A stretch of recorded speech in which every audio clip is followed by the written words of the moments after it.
আমার প্রিয় স্নেহের 2024 সালের নতুন বছরে সপ্তম শ্রেণীর ছাত্রছাত্রী বন্ধুরা, আশা করি তোমার সবাই ভালো আছো। আজ আমরা যে বিষয়টি নিয়ে আলোচনা করব সপ্তম শ্রেণীর ফার্স্ট সামেটিভ অর্থাৎ প্রথম পর্যায়ক্রমিক মূল্যায়নের পরিবেশ ও বিজ্ঞানের কোশ্চেন পেপার নিয়ে। দেখো সরাসরি স্ক্রিনে কিন্তু তোমরা সপ্তম শ্রেণীর ফার্স্ট সামেটিভ অর্থাৎ প্রথম পর্যায়ক্রমিক মূল্যায়নের পরিবেশ ও বিজ্ঞানের কোশ্চেন পেপার দেখতে পাচ্ছ। ফুল মার্কস তোমাদের রয়েছে 15 আর সময় তোমাদের রয়েছে 30 মিনিট।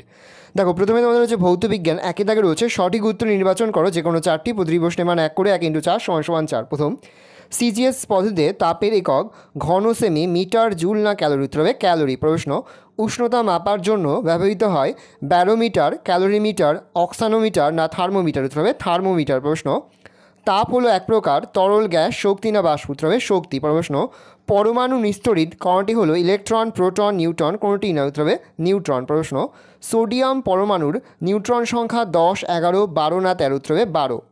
দুই দেখা হচ্ছে সংক্ষিপ্ত উত্তর দাও যে কোনো দুটি, প্রতিটি প্রশ্নের মান 1 করে 1 × 2 = 2। প্রথম, একটি শূন্যযোজী মৌলের নাম লেখো। উত্তর লিখবে হিলিয়াম অর্থাৎ Ag। পড়েছে অ্যালুমিনিয়ামের যোজ্যতা 3, ক্লোরিনের যোজ্যতা 1, অ্যালুমিনিয়াম ও ক্লোরিন দ্বারা গঠিত যৌগটির সংকেত কী হবে? উত্তর হবে AlCl3।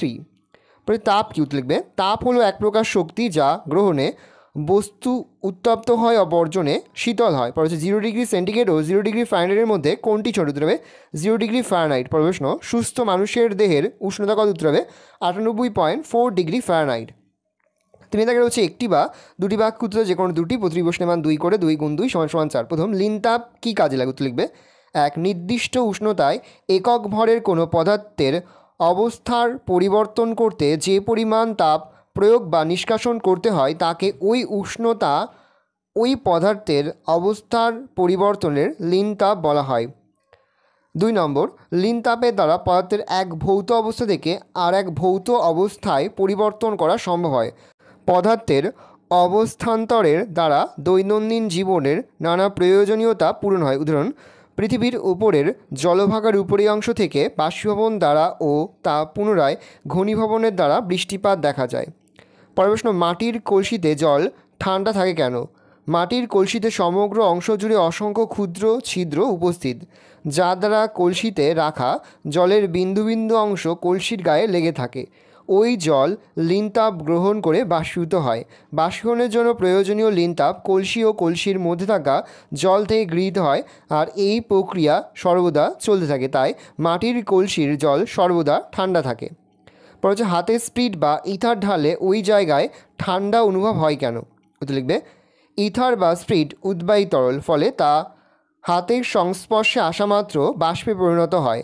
বাষ্পীভবনের জন্য প্রয়োজনীয় লিনতাপ সংগ্রহ করে হাত থেকে, তাই ঠান্ডা অনুভব হয়। পরের প্রশ্ন, রাসায়নিক বিক্রিয়া কাকে বলে? রাসায়নিক বিক্রিয়া হলো একটি পারমাণবিক ঘটনা যে প্রক্রিয়ায় কোনো একটি পদার্থ বিয়োজিত হয়ে সম্পূর্ণ নতুন ধর্মবিশিষ্ট একাধিক পদার্থ উৎপন্ন করে কিংবা একাধিক পদার্থ পরস্পরের সংস্পর্শে এসে রাসায়নিক পরিবর্তন ঘটার ফলে ওই পদার্থগুলির অণুর গঠন বদলে সম্পূর্ণ নতুন ধর্মবিশিষ্ট এক বা একাধিক নতুন পদার্থের অণু উৎপন্ন হয়। সেই প্রক্রিয়াকে রাসায়নিক বিক্রিয়া বলা হয়। উদাহরণ, অ্যাসিডযুক্ত জলের মধ্যে তড়িৎ প্রবাহ চালনা করলে জল বিশ্লিষ্ট হয়ে হাইড্রোজেন ও অক্সিজেন গ্যাস উৎপন্ন হয়। যেমন 2H2O তড়িৎ বিশ্লেষণ করলে 2H2 + O2 উৎপন্ন হয়। রাসায়নিক সমীকরণের তাৎপর্য আলোচনা করো।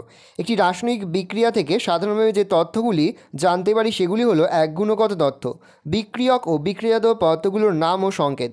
পরিমাণগত তথ্য, এ, বিক্রিয়ক ও বিক্রিয়াত পদার্থগুলোর অণু পরমাণু সংখ্যা, বি, এদের মৌল সংখ্যার সম্পর্ক, সি, বিক্রিয়ায় গ্যাসীয় উপাদানের ক্ষেত্রে তাদের আয়তন, ডি, গ্যাসীয় বিক্রিয়ার ক্ষেত্রে উপাদানগুলোর আয়তনের সম্পর্ক।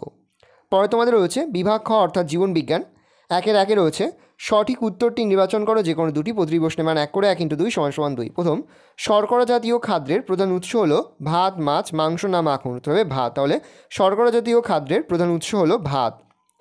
সাদা অংশে থাকে প্রোটিন। পরের প্রশ্ন, প্রোটিন জাতীয় খাদ্য হলো দানাশস্য, তেল, মাখন না মাংস? উত্তর হবে মাংস।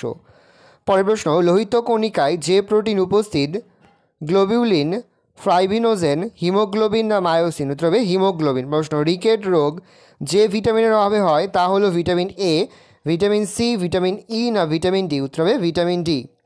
2 সংক্ষিপ্ত প্রশ্নের উত্তর দাও যে কোনো একটি, প্রশ্নের মান 1। প্রথম, শর্করা জাতীয় প্রাণীজ খাদ্যের উৎস কি? উত্তর লিখবে যকৃৎ। প্রশ্ন, মাছের কোন খাদ্য উপাদান থাকতে পারে? উত্তর লিখবে প্রোটিন, লিপিড, ভিটামিন, খনিজ লবণ এবং সামান্য পরিমাণ শর্করা মাছে থাকতে পারে। পরের প্রশ্ন, সারাদিন নানা কাজ করার জন্য কিসের প্রয়োজন? উত্তর লিখবে শক্তির প্রয়োজন। পরের প্রশ্ন, লেবু জাতীয় ফলে কোন ভিটামিন থাকে? উত্তর লিখবে ভিটামিন সি। তিনি দেখা রয়েছে একটি বা দুটি বাক্য উত্তর যে কোনো একটি প্রশ্নের মান 2। প্রথম, জীবদের জলের ভূমিকা লেখো। জীবদের জলের ভূমিকাগুলি হলো: 1. মানব দেহের কলার সংবহনতন্ত্র সংগঠনের মূল উপাদান হিসাবে কাজ করা।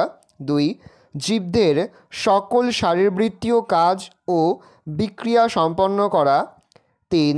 দেহতাপ সংরক্ষণে ও দেহে উৎপন্ন তাপকে দেহের সর্বত্র পরিবহনে সাহায্য করা। 4. দেহ থেকে বর্জ্য পদার্থ নিষ্কাশনে সাহায্য করা। 5. উদ্ভিদ দেহে খাদ্য সংশ্লেষণের মূল উপাদান হিসাবে কাজ করা। পরের প্রশ্ন, গলগণ্ড রোগের কারণ, উপসর্গ ও প্রতিকার লেখো। গলগণ্ড রোগের কারণ: খাদ্য ও পানীয়তে আয়োডিনের অভাব ঘটলে গলগণ্ড দেখা যায়।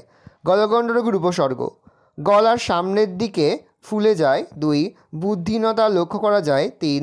দেহ খর্বাকৃতি হয়। গলগণ্ড রোগের প্রতিকার: আয়োডিন মিশ্রিত লবণ, আয়োডিন সমৃদ্ধ খাদ্য যথা সামুদ্রিক মাছ, কড, হ্যালিবার্ট মাছের যকৃৎ, তেল প্রভৃতি গ্রহণ করা। পরের প্রশ্ন, কোয়াশিয়রকর ও ম্যারাসমাস রোগের লক্ষণগুলি লেখো। কোয়াশিয়রকর রোগের লক্ষণসমূহ: 1. চামড়া গাঢ় বর্ণের ও পেট ফোলা ফোলা। আর 2. চোখ ঠিকরে বেরিয়ে আসা ভাব। তাহলে কোয়াশিয়রকর রোগের লক্ষণ হচ্ছে চামড়া গাঢ় বর্ণের ও পেট ফোলা ফোলা, চোখ ঠিকরে বেরিয়ে আসা ভাব।